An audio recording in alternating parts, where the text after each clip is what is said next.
राधे राधे। वेदों में, शास्त्रों में और पुराणों में सर्वत्र ये बताया गया कि भगवान सर्वव्यापक हैं। भगवान का लोक है, आप सभी जानते हैं कि भगवान का अपना लोक भी होता है, अपना घर भी है। लेकिन केवल भगवान वहीं रहते हैं ऐसा नहीं है, सर्वव्यापक हैं भगवान। मतलब ही वही है कि जो सर्वव्यापक हो। सर्वं खल्विदं ब्रह्म, छांदोग्य उपनिषद 3:14-1। ईशावास्यमिदग्वं सर्वं, ईशावास्योपनिषद का पहला मंत्र। श्वेताश्वतर उपनिषद में भी बताया गया, छठे अध्याय का 11वां मंत्र। एको देवः सर्वभूतेषु गूढ़, सर्वव्यापी सर्वभूतांतरात्मा। वो भगवान सर्वव्यापक हैं। भागवत में भी कहा गया, आत्मा वास्यमिदग्वं सर्वम 8:1-10 भागवत। गोस्वामी जी भी कह रहे हैं, गोस्वामी तुलसीदास जी कह रहे हैं, हरि व्यापक सर्वत्र समाना। भगवान सर्वत्र समान रूप से व्याप्त हैं, समान पावर से व्याप्त हैं सर्वत्र। तो प्रश्न ये आता है कि जब भगवान कण कण में हैं, फिर दिखाई क्यों नहीं देते हैं, हम उनको क्यों देख नहीं पा रहे हैं? तो वेद ही बता रहा है इसका उत्तर। हम इसीलिए नहीं देख पा रहे हैं क्योंकि जिस आँख से आप देखने का प्रयास कर रहे हो, ये भौतिक है, मेटेरियल है, पंच महाभूत से बनी है। लेकिन भगवान वो माया से परे हैं। इसीलिए कठोपनिषद में बताया गया, इंद्रियेभ्यः परार्थार्थेभ्यश्च परम मन मनसस्तु परा बुद्धिर बुद्धिरात्मा महान परा महतः परम अव्यक्तात् व्यक्तात् पुरुषः पर पुरुषाणां परम किंचित सा काष्ठा सा परागति। ये कठोपनिषद के पहले अध्याय के तीसरी बल्ली का 10वां और 11वां मंत्र है। गीता में भी भगवान कह रहे हैं, इंद्रियाणि पराण्याहुर इंद्रियेभ्यः परम मन मनसस्तु परा बुद्धिर यो बुद्धे परतस्तु सह। गीता 3:42। अर्थात इंद्रियों से परे उसके विषय हैं, उससे परे मन है, मन से परे बुद्धि है, बुद्धि से परे आत्मा है, उससे परे माया है, उससे परे भगवान है। जब आप अपनी बुद्धि से स्वयं को ही नहीं समझ सकते, आप अपनी इंद्रियों से स्वयं को ही नहीं देख सकते, आप भगवान को कैसे देखेंगे? ऐसा नहीं है कि भगवान को नहीं देखा है हमने, अरे प्रत्येक जीव ने देखा है, क्योंकि भगवान हमसे सीनियर नहीं है। जब से भगवान है तब से हम क्यों? क्योंकि वो भी अनादि, हम भी अनादि। तो भगवान का जब अवतार हुआ था, राम जी का अवतार, श्री कृष्ण जी का अवतार, उस समय में भी हम थे, लेकिन हमने भगवान के रूप में नहीं देखा। तो कैसे देखा?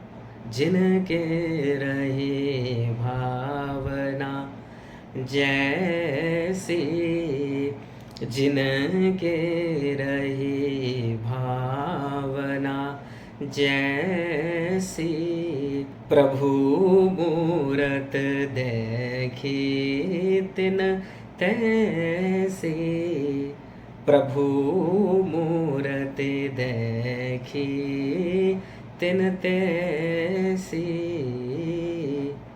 उस समय हमारा जिस तरह का भावना था, जो बुद्धि में गुण था, सत्व गुण, रजोगुण, तमोगुण, अर्थात जिस हिसाब से हमारी मन बुद्धि थी, हमको भगवान वैसे ही दिख रहे थे। श्री कृष्ण जब गोपियों के पीछे पीछे चल रहे थे, गोपियों से अपना प्यार का इजहार कर रहे थे, हम थे वहां पर। हमने देखा ये कितना बड़ा लफंगा है, ऐसे लड़कियों के पीछे घूमता रहता है, इसको थोड़ा भी लाज शर्म नहीं है, इससे अच्छे तो हम हैं, ऐसा हमने कहा है। और जब श्री कृष्ण चले जाते हैं इस धराधाम से, फिर जब संतों के मुख से महिमा को सुनते हैं, तब फिर उन्हीं का संकीर्तन करने लगते हैं। राम जी जब जानकी मैया के विरह में बन बन भटक रहे हैं, वृक्ष लता आदि से पूछ रहे हैं कि क्या तुमने मेरी सीता को देखा है, और यहाँ तक हो गया जी महाराज कि वो सीता जी के विरह में बेहोश हो गए, होश नहीं है उनको। लक्ष्मण जी उठा रहे हैं, प्रभु उठे, और भगवान कह रहे हैं कौन हो तुम? ये लो, जो वेद में बताया गया कि यह सर्वज्ञः सर्वविद्यश्च ज्ञानमयम तप, मुंडकोपनिषद के पहले अध्याय पहले मुंडक के पहले खंड का 9वां मंत्र, जो भगवान सर्वज्ञ हैं, अनंत कोटि ब्रह्मांड में प्रत्येक ब्रह्मांड के प्रत्येक लोक के प्रत्येक देश के प्रत्येक ग्राम के प्रत्येक पोखरे में रहने वाले, उन प्रत्येक जीवों के अनंत जन्मों के अनंत कर्मों को जानने वाला, अनंत आइडियाज को जानने वाला भगवान वो हैं जो सभी के बारे में जानते हैं, जो सर्वज्ञ हैं। वो भगवान अपने आप को भूल गए। को हम ब्रूहि सखे स्वयं स भगवान आर्य सको राघव। लक्ष्मण जी कहते हैं प्रभु आप राघव हैं, दशरथ नंदन हैं। अच्छा, मैं दशरथ नंदन हूं। के यूयम, तुम कौन हो? के यूयम मदनाथ नाथ किमिदम दासोस्मिते लक्ष्मण। प्रभु मैं आपका अनुज हूं, आपका छोटा भाई हूं, लक्ष्मण आपका सेवक हूं। अच्छा तुम लक्ष्मण हो। एक बात बताओ, हम इस वन में क्या कर रहे हैं? कांतारे किमिहास्महे बद सके। तो लक्ष्मण जी ने कहा कि हम देवी जी को खोज रहे हैं। देव्यागते मृग्यते, देवी जी को? कौन सी देवी जी को हम खोज रहे हैं इस वन में? का देवी? तो लक्ष्मण जी ने कहा जनकाधिराज तनया। प्रभु हम जनक नंदिनी जानकी मैया को ढूंढ रहे हैं। अच्छा, हा जानकी कहकर बेहोश हो गए। अब सोचिए, आपके सामने आज अगर ऐसा कोई करे, आपको ऐसा देखने को मिले कि कोई एक व्यक्ति अपने पत्नी को ढूंढ रहा हो और उसके विरह में इतना उसका होश ही उड़ गया है कि वो अपने को भूल जाए, अपने भाई को भूल जाए, उसका ये हाल है, क्या आप उसको भगवान मानेंगे? कोई संत अगर आपको कह दे ये भगवान है, ये तो लीला कर रहे हैं, क्या आप मानेंगे? ईमानदारी से बताइए। नहीं मानेंगे। आप कह देंगे कि आपको भी धन्य है और आपके प्रभु को भी धन्य है। तो फैक्ट यही है कि हमारी मन बुद्धि जिस तरह की रहती है, हम उसी रूप में भगवान को देखते हैं। हम भगवान को भगवान के रूप में इसीलिए नहीं देख पाते हैं क्योंकि डिवाइन, वो दिव्य शक्ति हमको नहीं मिली है। जब वो दिव्य शक्ति मिलेगा तभी आप भगवान को भगवान के रूप में देख पाएंगे। तो उस समय में हमने राम जी के लिए ऐसा कहा था कि ऐसा स्त्री के प्रति आसक्त पुरुष तो हम नहीं देखे हैं भाई।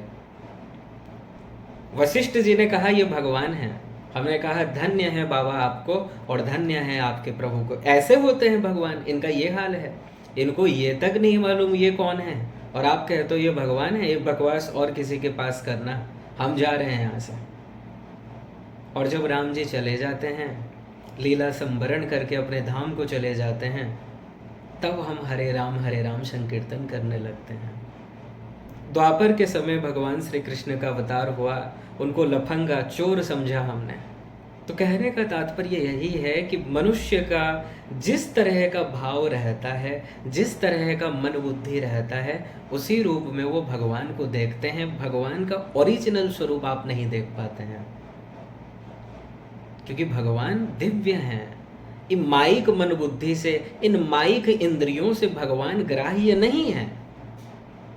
उनको देखने के लिए दिव्य शक्ति चाहिए, उनको देखने के लिए दिव्य आँख चाहिए, उनको समझने के लिए दिव्य बुद्धि चाहिए, उनका चिंतन करने के लिए दिव्य मन चाहिए। जब तक डिवाइन एनर्जी आपको नहीं मिलेगा, दिव्य शक्ति आपको नहीं मिलेगा, आप जो भी कर रहे हैं, जो भी आइडियाज लगा रहे हैं, सब मटेरियल है, सब माइक है, वो असली नहीं है। इसलिए भगवान को अगर देखना है तो दिव्य चक्षु की आवश्यकता है। चर्म चक्षु से भगवान नहीं देखेंगे। भौतिक चक्षु आपके पास है या नहीं है कोई मैटर नहीं करता है भगवान के एरिया में। भगवान के एरिया में दिव्य चक्षु मैटर करता है और वो दिव्य चक्षु उन्हीं को मिलेगा जिनके हृदय में भगवान के लिए प्रेम होगा, छटपटाहट होगा, व्याकुलता होगा। द्वापर के समय में देखिए कंस ने मेला का आयोजन किया, भगवान रंगभूमि में प्रवेश कर रहे हैं बलदाऊ भैया के साथ, और वहाँ पर अनेक तरह के लोग हैं और सभी को अपने आइडियाज के हिसाब से भगवान दिख रहे हैं।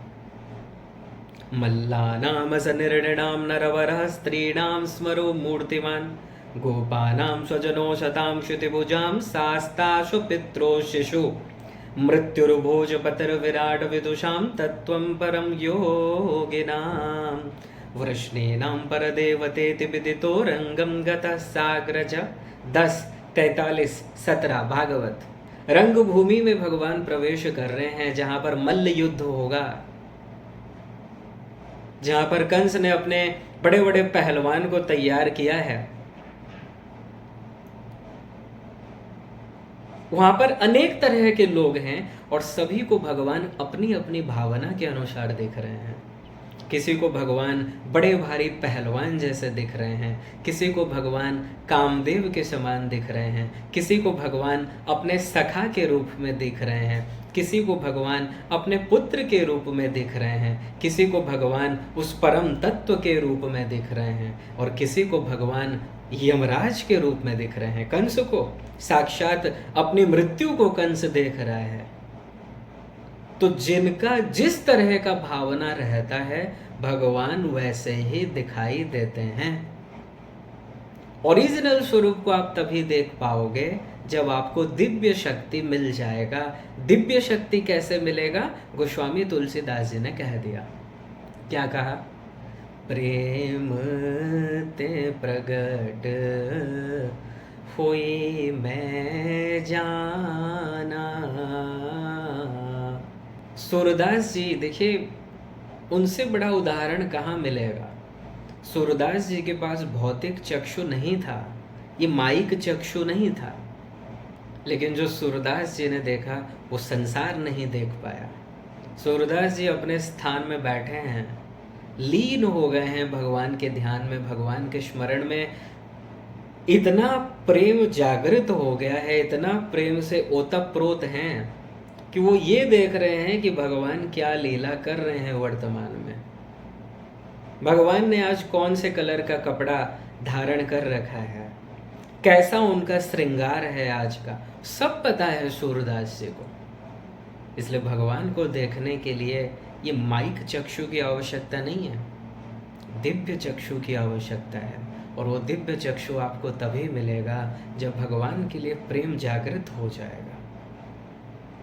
जब प्रेम जागृत होगा, जब आपको भगवान से अति प्यार हो जाएगा, वही एक तरीका है जी, और कोई भी तरीका नहीं है। कुछ भी आप कर लीजिए, हिमालय में जाकर तपस्या करो, व्रत करो, तीर्थ यात्रा करते रहो, नाम जप करते रहो, जब तक भगवान प्यारे नहीं लगेंगे।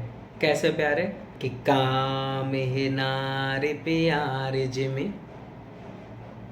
जब तक भगवान प्यारे नहीं लगेंगे, आप कुछ भी कर लीजिए, तीर्थ यात्रा कर लीजिए, दीक्षा ले लीजिए, बैठकर माला जपते रहिए, भंडारा करवाते रहिए, कुछ भी कर लीजिए, जब तक हृदय में भगवान से प्रेम जागृत नहीं हुआ, ये भुक्ति और मुक्ति की कामना जब तक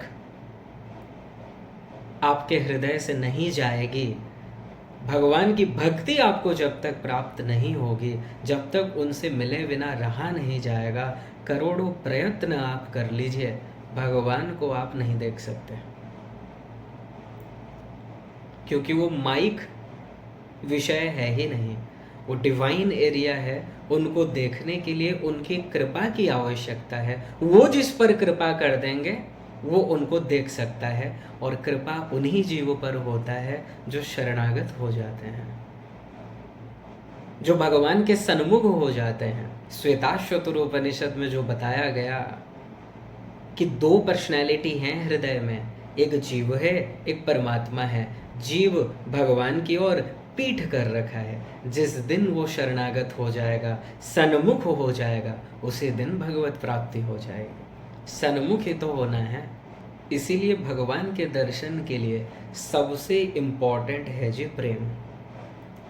प्रेम ते प्रगट होई मैं जाना। जब आपके अंदर भगवान के प्रति प्रेम जागृत हो जाएगा, भक्ति जागृत हो जाएगी, भगवान आपको दिख जाएंगे। इसमें तो कोई डाउट नहीं है जी, भगवान सर्वव्यापक हैं। प्रहलाद जी की तरह अगर प्रेम हो जाए तो भगवान खंबे से भी प्रकट हो जाते हैं। बताइए, जिस खंबे में कहीं भी स्थान नहीं है जी, मतलब कोई प्रवेश कर सके, उस खंबे से भगवान प्रकट हो जा रहे हैं। नरसिंह भगवान क्या है? इस सर्वव्यापकता ही तो है। प्रहलाद जी का भक्ति था, उनका प्रेम था, उनको जो विश्वास था प्रभु के प्रति, दृढ़ विश्वास, भगवान प्रकट हो गए। इसीलिए ये डाउट मत कीजिए कि भगवान सर्वव्यापक है या नहीं है। भगवान सर्वव्यापक है, वेदवाणी है, वेद ने कह दिया अर्थात परम सत्य है। बस प्रकट तब होंगे जब आप अधिकारी बन जाएंगे। अधिकारी बनना अर्थात अपने बल से प्राप्त कर लेना नहीं, शरणागत हो जाना। प्रभु से ये स्वीकार कर लेना कि प्रभु मुझ में ये सामर्थ्य नहीं है कि मैं आपका दर्शन कर सकूं, आप ही कृपा कर दीजिए। जब प्रेम जागृत होगा, जब भगवान के लिए वो व्याकुलता जागृत होगी, छटपटाहट होगा, भगवान आपके सामने मुस्कुराते हुए प्रकट हो जाएंगे। बोलिए लाडली लाल की जय, जय जय श्री राधे।